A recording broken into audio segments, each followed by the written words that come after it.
Thyroid is a butterfly-shaped gland, and it sits right at the base of your neck. The thyroid can cause problems both from overactivity or from underactivity. An underactive thyroid can cause constipation, unexplained weight gain, or fatigue. An overactive thyroid can do the opposite. Symptoms might include weight loss, anxiety, and heart palpitations. Too much thyroid hormone can also increase the risk for osteoporosis and fractures. But for people who only have mild abnormalities in their thyroid activity and don't have any of these symptoms, do they also increase their risk for fractures? Can you swallow, please? Dr. Ann Coppola from the University of Pennsylvania and co-authors examined the results of 13 individual research studies that included more than 70,000 patients from all over the world.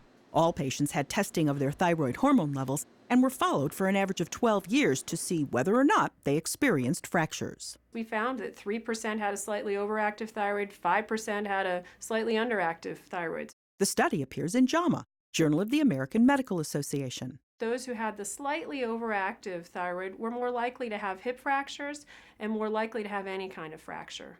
The people who had just a little bit underactive thyroid didn't have any fracture risk at all from having that thyroid problem. Currently, routine thyroid screening is not recommended. If someone has a slightly overactive thyroid, that's something that needs to be paid attention to. What it suggests is if somebody has an increased risk of fracture from having a slightly overactive thyroid, that perhaps if we were to correct that and treat that, we could prevent fractures. Catherine Dolph, The JAMA Report.